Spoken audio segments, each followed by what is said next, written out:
Hello and welcome to the 17th episode of the Elan E podcast. I'm your host, Zehava Schechter. The premise of this podcast is to feature issues, developments, and topics affecting the law and how it relates to the 8 million of us who live or work on Long Island, New York, which includes Nassau, Suffolk, Queens, and Kings counties. If you live or work on Long Island, this podcast on local and state legislative and judicial decisions is for you. Our guest on this 17th episode is Elan E. Weinreb, Esquire, who is a civil litigator, mediator, and arbitrator who has represented domestic and international clients in both state and federal court cases involving diverse and complex fields of law, and who also has extensive experience in the use of technology in litigation. This month, Elan was appointed co-chair of the New York County Lawyers Association's Alternative Dispute Resolution Committee. If you are considering arbitration or mediation as an alternative to extended, expensive court litigation, or are unaware that other options exist to resolve court disputes, this episode will provide you with the information you need to know. Please check out the show notes for a full description of Elan Weinreb's credentials and contact information. Also, please keep in mind that we will not be providing legal advice to any specific questions. Elan, welcome to the podcast. Thank you so much for having me, Zehava. So, Elan, please tell us about yourself and your area of practice. Okay, I'm a civil dispute resolution professional, which is a quick way of saying that I mediate, arbitrate, and litigate civil disputes, mostly of a commercial or contractual nature. I believe in giving clients the best advice for their particular situation or problem, which on occasion includes advising them not to go to court or to engage in traditional litigation, where doing so can negatively impact their interests down the road. In other words, I take a long-term view of my clients' situations and problems, rarely, if ever, take action purely on principle or based upon emotion. As one judge described me at a court appearance, I'm a deliberate individual who is more strategist than gladiator. In this regard, when I first started my firm in 2014, I had no alternative dispute resolution, or ADR, that's shorthand for negotiation, mediation, early neutral evaluation, arbitration, and any other dispute resolution procedure that does not involve traditional litigation, training under my belt, and approached everything from a litigator's mindset, which was essentially constant attack, defense, and counterattack.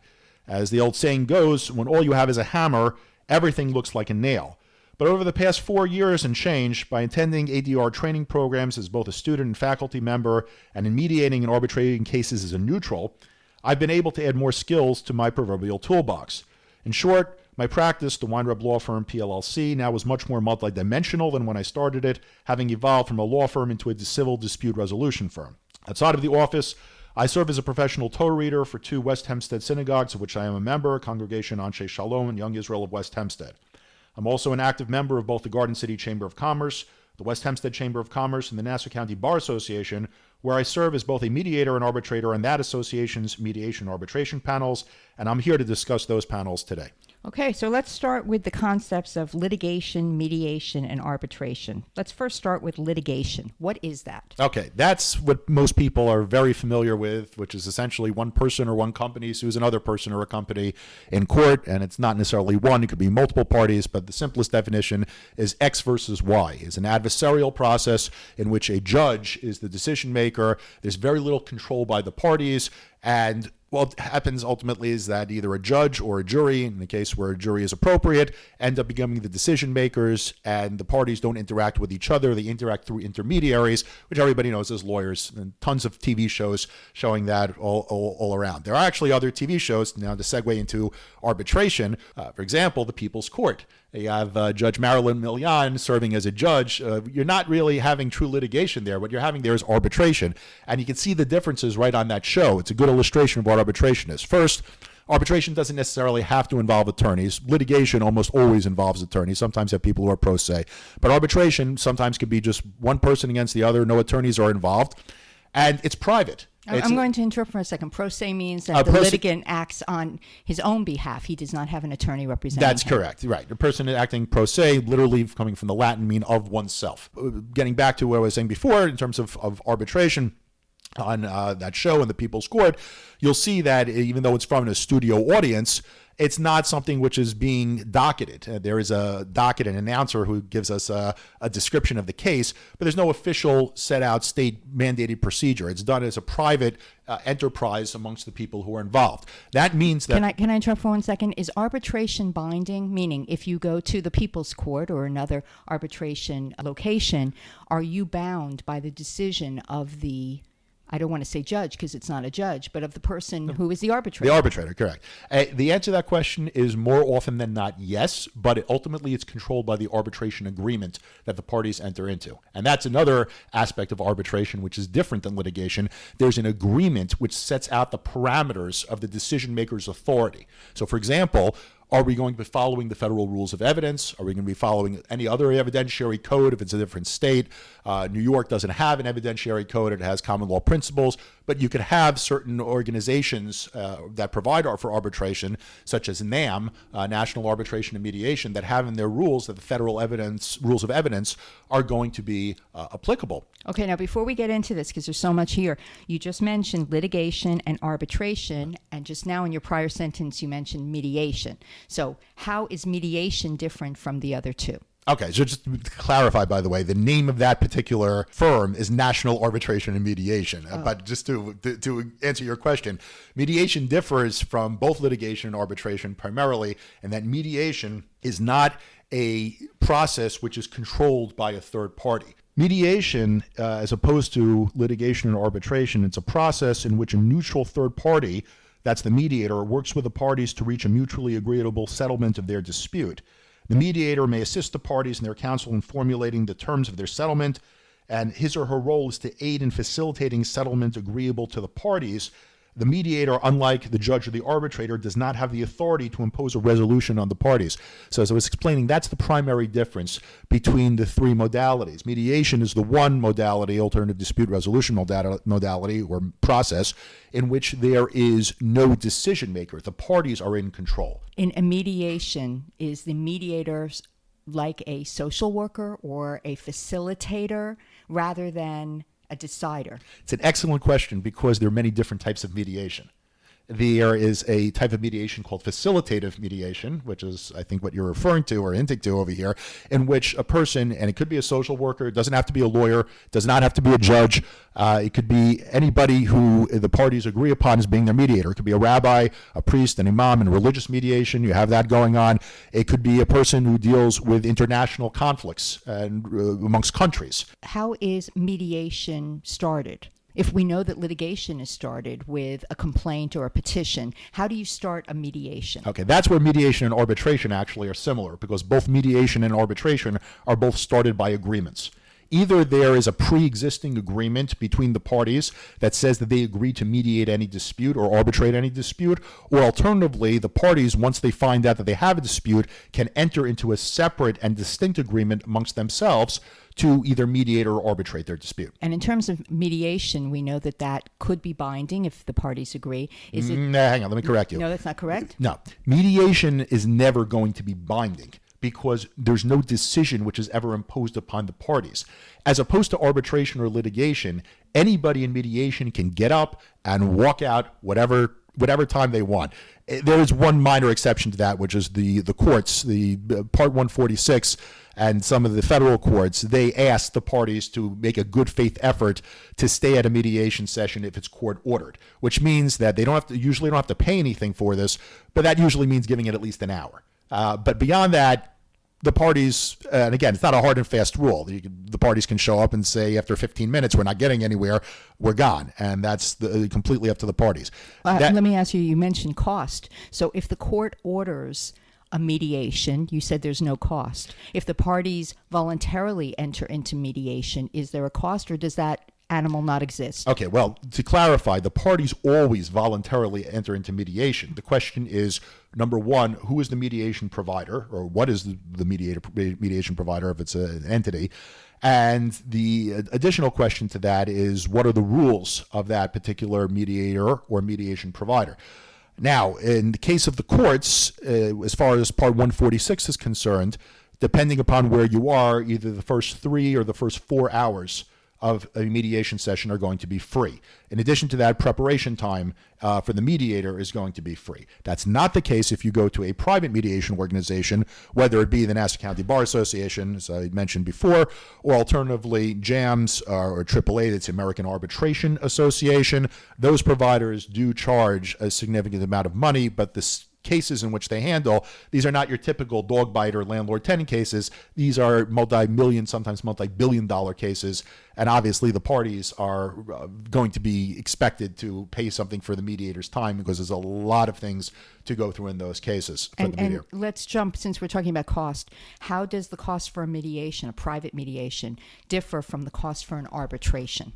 Okay, well, in an arbitration, you have, first of all, provisions of the underlying agreement that may specify that each party is responsible for paying certain fees. The prevailing party, you very often see this, just like with attorney's fees, the prevailing party is responsible not only for paying the attorneys who represent any party in the arbitration, but in addition, they are also responsible for paying the arbitrator's fees at the end of the arbitration. If I want to stop for a minute. Prevailing means the party that wins. Correct. That's an interesting question, because how do we define the party that wins? If we have a case where we have a claim, meaning some sort of argument in favor of one party, and a counterclaim, which would be the claim in favor of the other side, the argument, and let's say one party prevails on the claim and the claim is worth $1 million, but the counterclaim is worth $1,000. Well, technically, each side prevailed, right? Okay, so how do you work out the cost then?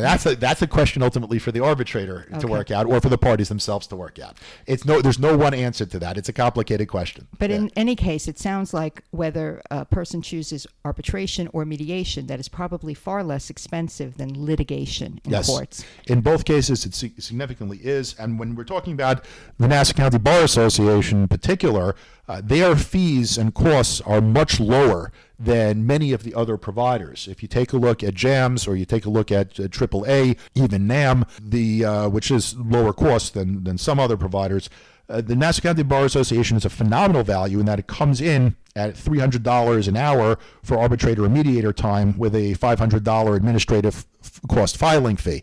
The filing fees in NAM could easily be $2,500, even for a relatively small breach of contract case.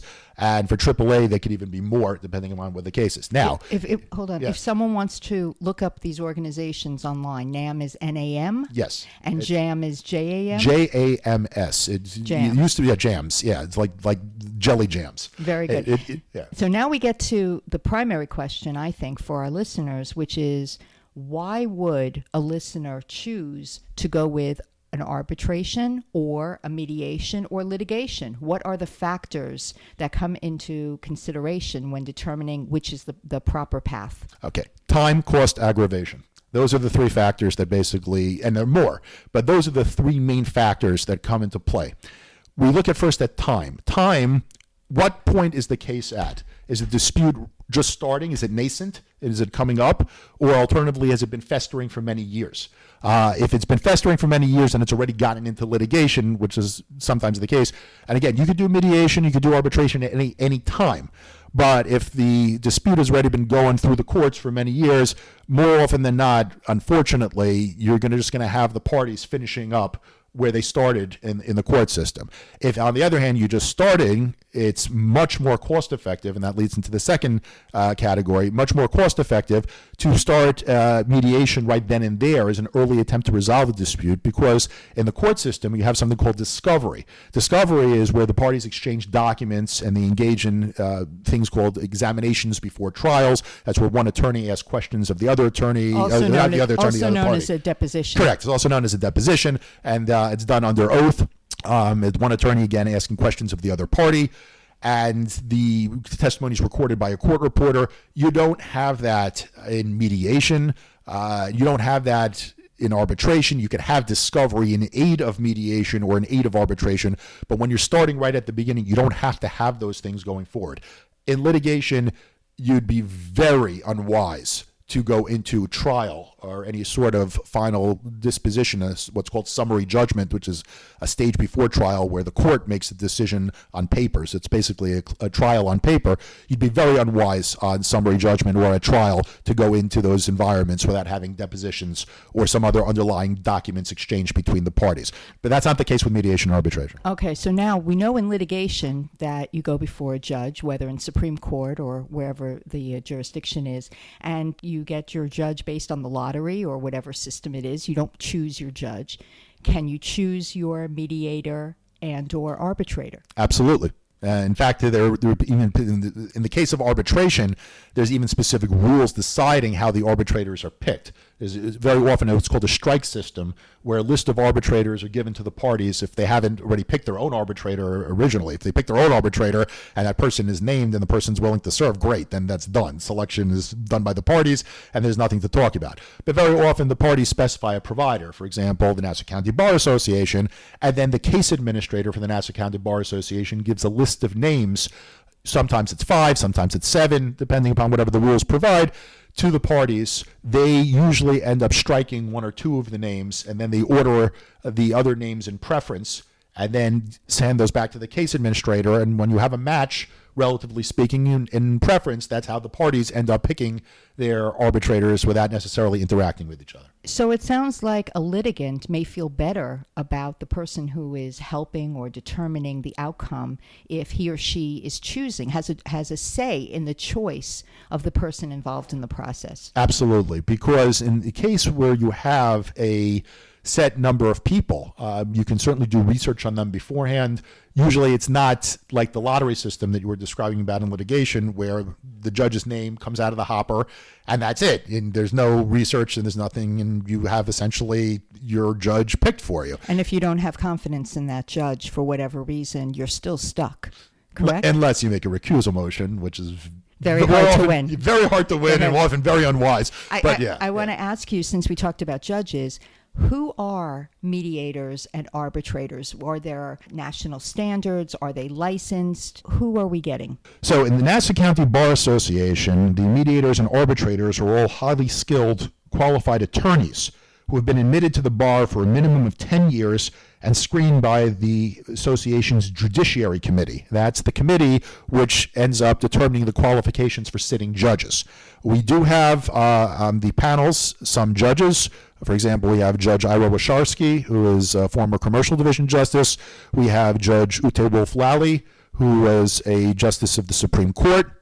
I, in fact, appeared before her some time ago when she was still on the bench. Right now, again, a lot of these people are retired, but that doesn't mean they're not just as sharp or if even sharper than they were when they were on the bench. And you're a member of this panel, correct? Yes, I'm a panelist, and that's when I say we as part of the Nassau County Bar Association. I've been a panelist for approximately 2.5 years. And so now we're going to move on to a segment we feature on the podcast, What is on Your Desk? A recent matter, no names please, which you can use to illustrate a teachable legal moment, either good or bad, to the listeners. So, Elan, what's on your desk? Okay, well, I have actually a whole bunch of matters right now on my desk, and all 3 of the hats that I'm wearing, meaning I have a mediation and arbitration and litigation going on simultaneously. But I want to focus on something which I called litigation avoidance, which is something I do, which is where I counsel people as to when they shouldn't be going down the traditional litigation path and to resolve their disputes either by themselves or alternatively through one of the other alternative dispute resolution processes, mediation or arbitration. So about a week ago, I received a call from a tenant who was nearing the end of his lease with his Manhattan landlord. The tenant wanted to renew the lease at a mildly increased monthly rate, but the landlord wouldn't budge and insisted on showing the tenant's apartment to prospective tenants. One of the landlord's representatives accordingly appeared one afternoon to show the apartment while the tenant was at work, and not realizing that the tenant had active video surveillance equipment recording whatever and whenever he was away. The landlord's representative proceeded to eat some of the tenant's food. I hope he enjoyed it. After he had finished the last showing for the day and was, as you might imagine, caught on camera. Upon reviewing the video footage, the tenant was understandably upset and complained to the landlord. The latter was shocked by the video footage and promised to discipline the wayward representative. That's a nice way of saying he was going to get fired, probably. Furthermore, the landlord, or at least maybe docked pay. Furthermore, it certainly wasn't going to do any further showings, at least in that apartment. Furthermore, the landlord reneged upon its hardline position. That means it decided to reconsider what it said before, such that the renewal rate that the tenant originally wanted was returned to the proverbial table. So now the tenant is getting exactly what he wanted, what she wasn't getting before. He essentially used this, very smartly so, as leverage. But nonetheless, he still wanted more than this, and he asked me if there were any legal options he could exercise that could serve as further leverage, such as taking the management company to court because they were big and other tenants would take notice, and that would certainly put them in a position of public relations damage. Now, that's, by the way, another difference between mediation and arbitration and litigation. Litigation is public. Mediation and arbitration are private and confidential. All right? So he wanted to know his litigation options.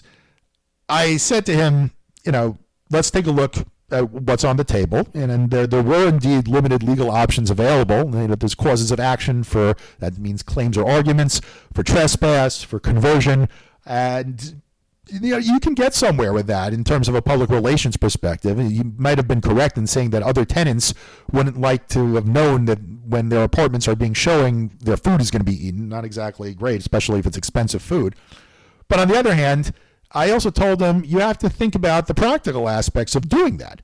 If you start a case, first of all, there are tremendous legal fees that are going to go into a case of this. And the damages, when we take a look at it, really aren't that extreme. He lost some food. And very often, unless it was something like filet mignon, we're not talking about hundreds upon hundreds of dollars. And it didn't seem like, from what he described to me, that the person who was involved, the offender, ended up eating some deluxe dish. So we're probably talking about a minimal amount of money. And that modest sum of whatever the damages would be, maybe there would be some, I wouldn't say punitive, but some certainly sort of exemplary damages, that maybe statutory damages involved as well for this type of conduct because it was just so brazen. But it's not going to be in the realm of $1 million. I mean, it's not going to be in the realm of probably $1,000. I mean, in this case, if it was going to go anywhere, it would be going to small claims court. But in this particular case, the damages that we will recover wouldn't be worth the continued aggravation, as we were talking about before, time, cost, and aggravation that would be involved if the tenant ended up continuing his relationship with the landlord. The landlord would make his life a living hell because every single time he was going to do something under the lease or had a request, he would remember the lawsuit. So I advised him that there was no point in doing this. It would be taking essentially one step forward to go two steps back.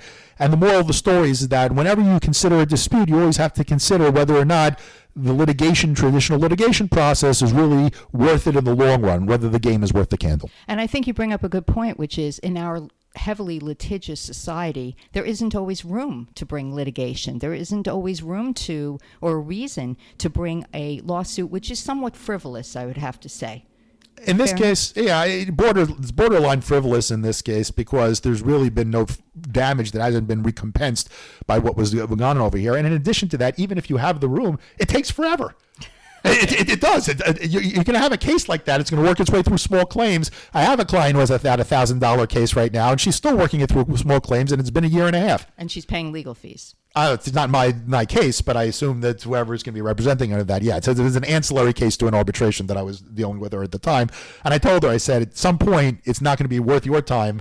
Or money. And money, yeah. Okay. Well, now we're going to move on to another segment called Only on Long Island, something that is recent, whether a law, an issue, or development that you see specifically on Long Island and how it affects those of us who live and work here. Okay, so as I was talking about the Nassau County Bar Association arbitration mediation panels, I think those are pretty much unique to Long Island in that while there are many dispute resolution providers, we mentioned some of them before, located on Long Island, none are run by a county or city bar association at relatively discounted rates and as a resource to both the legal and non-legal community, meaning the general public. Well, to serve as a neutral mediator or arbitrator with the Nassau County Bar Association, one needs to be an attorney. That's not the case if someone wants to bring a case into the Nassau County Bar Association's program. That's what we talked about before when we were talking about pro se representation. You could do it yourself. You don't need an attorney representing you at any mediation session, and technically you don't need one in an arbitration as well, although arbitration is a little bit different. I would strongly recommend not proceeding pro se or by yourself in that particular context. But the NCBA, the Nassau County Bar Association's arbitration mediation panels, they are certainly unique to Long Island. They are pretty much distinguished from other bar associations in the state. I believe someone once told me that Westchester had something similar to the Nassau County Bar Association, but you don't have too many bar associations running their own panels. And I strongly recommend that anybody who has a dispute of any significant value that you can't get resolved through a free mediation provider, I certainly recommend certainly starting with mediation first, and then considering also arbitration with the Nassau County Bar Association arbitration and mediation panels. And if you want to look up that more information about that, you certainly can contact me. I could give you a brochure. It's something that I worked on before for the Nassau County Bar Association's panels. It has much more information than what we talked about today. All right, so I just want to add one final thing, and that's that right now in the courts, there's something called presumptive ADR, which essentially means that cases are being flagged for first look arbitration or mediation, really more mediation at first, by the courts and by trained personnel, including myself, by the courts, so that the court's case docket and the traditional litigation process can be lessened. All the dockets, I should say. There are many different courts and many different judges. In the Nassau County Supreme Court, we have the administrative judge, Judge Norman St. George, and a commercial division justice, the Honorable Timothy Driscoll, was working along with him. They've been putting together a plan at the directive of the Chief Judge of the Court of Appeals, Judge Janet DeFiore, to put in place a presumptive ADR program for Supreme Court in New York. So you're going to see this. It's not just that you have these options available with the Nassau County Bar Association, other mediation, arbitration, or ADR providers. You're going to see this going forward, that ADR is actually coming into the courts. Some people have referred to this as the beginning of the golden age of mediation and arbitration in New York. At the end of the day, ADR, in the words of one of my colleagues, David Abeshouse, it provides fast, fair, expert, economical, private, customized justice that's just not offered by the traditional litigation process.